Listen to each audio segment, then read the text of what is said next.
Bonjour à tous, donc une vidéo pour vous parler de l'œil ouvert.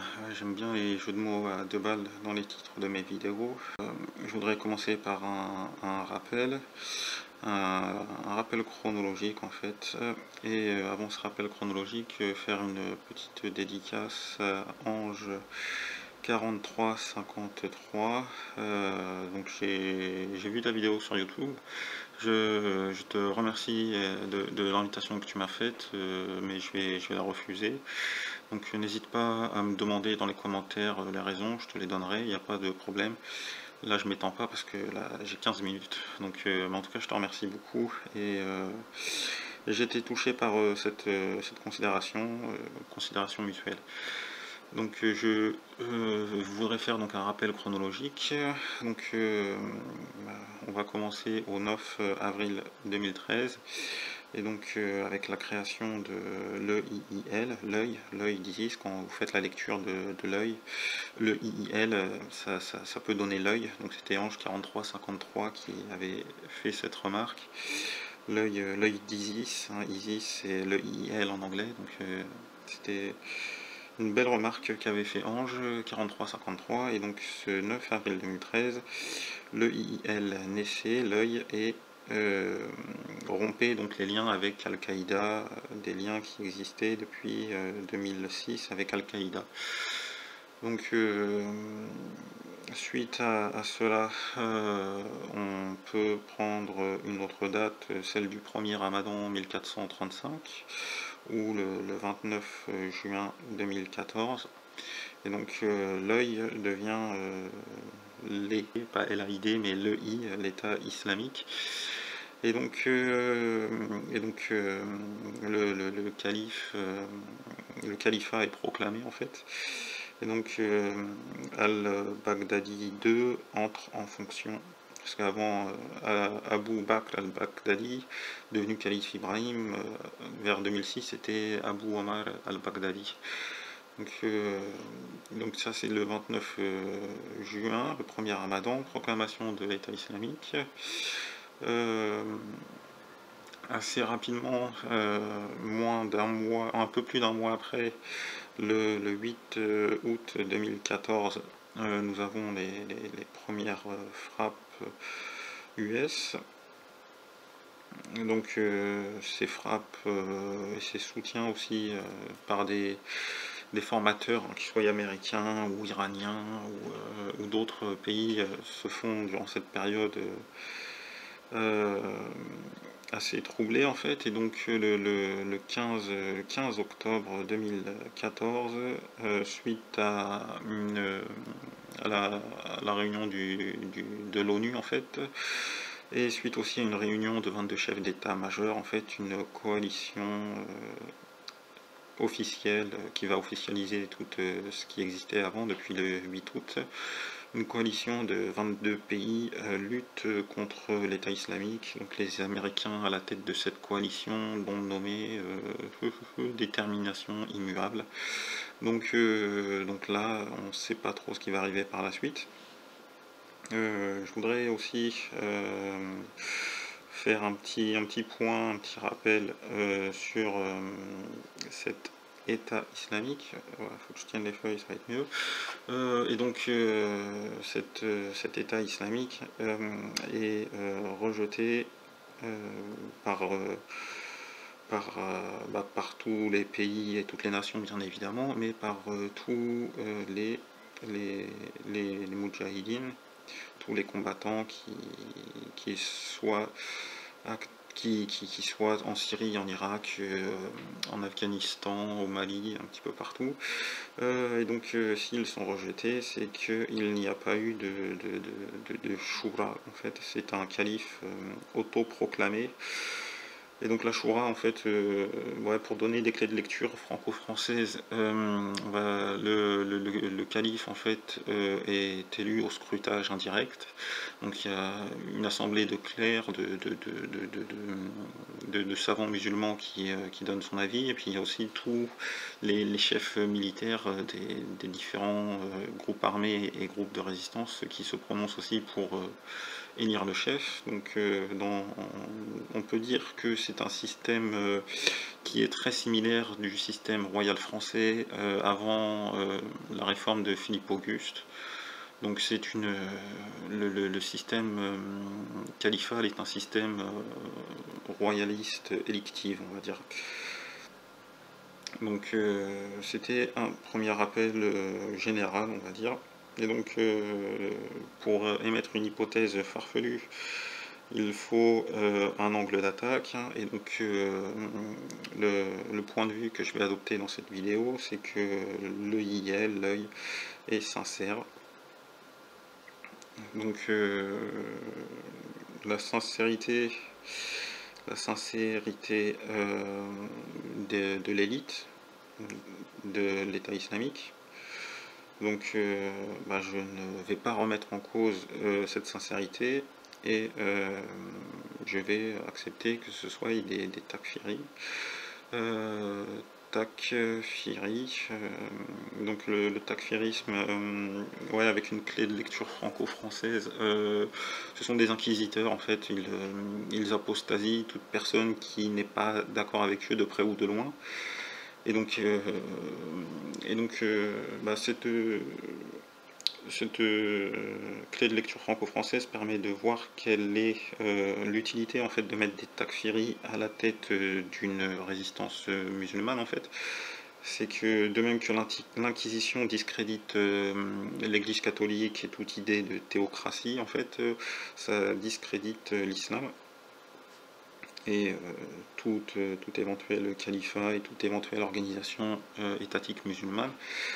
Donc le fait de mettre des takfiris à la tête de la résistance musulmane, ça profite aussi bien aux Américains, aux Israéliens, aux chiites, un petit peu tout le monde, quoi. Justement dans cette optique de discréditer l'islam et de faire en sorte que la démocratie représentative républicaine soit toujours le seul système présenté et présentable à toutes les nations, quoi, qu'il n'y ait pas de contre-système effectif qui existe. On va aussi supposer cette sincérité de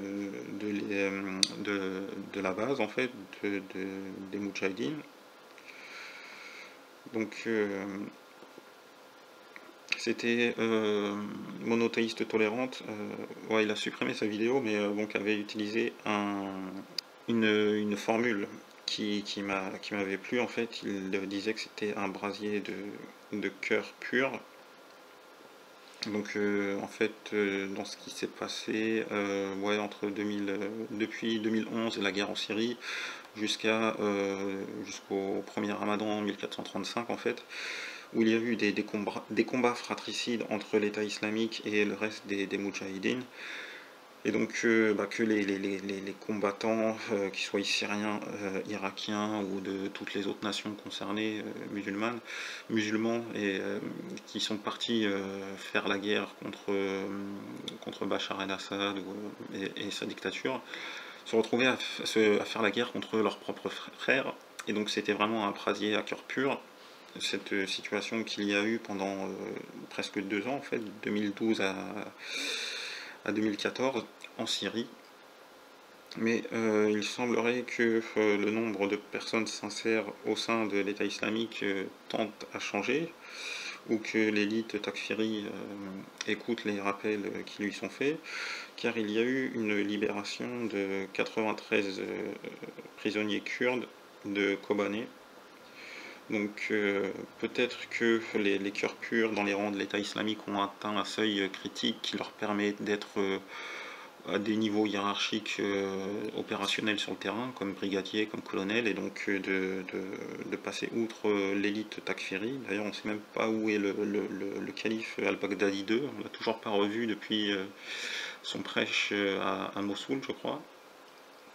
Et donc on va aussi supposer une sincérité des objectifs. Donc les objectifs annoncés sont de lutter contre les pays arabes national-socialistes, Donc c'était les parties basses. Il y a aussi les parties en Égypte en fait, et donc qui seraient des gardes frontières d'Israël en fait. Et donc une fois que ceci aurait été vaincu, l'État islamique pourrait lutter contre Israël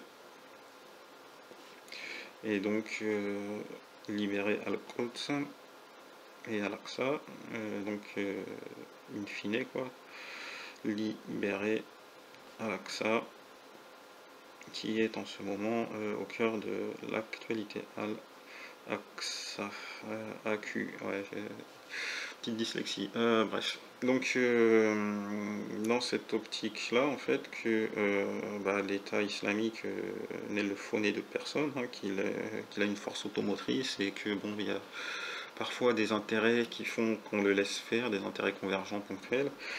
Et donc les événements actuels en Israël, l'hypothèse farfelue, hein, c'est que Israël se prépare à une victoire. À une victoire de l'État islamique contre le parti basse syrien, contre Al-Assad. Et donc sa frontière nord va bientôt, à court ou moyen terme, ils vont devoir faire face justement à cette résistance islamique, à cet État islamique, quoi, qui est rejeté par la plupart des moudjahidines, rappelons-le. Et donc, on peut voir donc avec cette hypothèse farfelue les événements à Gaza. On peut voir deux objectifs israéliens dans cette perspective, quoi. Ce qui permettrait de limiter l'éparpillement des troupes, si jamais l'Israël devait répondre à une attaque du nord par l'État islamique.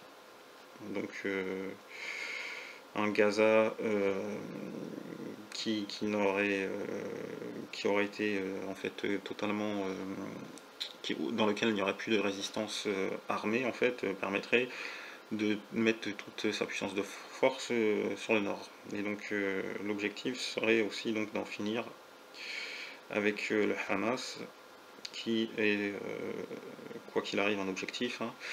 Et donc on voit actuellement que la ville de Rafah, qui est à cheval sur Gaza, et l'Égypte qui est rasée à près de 20%, quoi.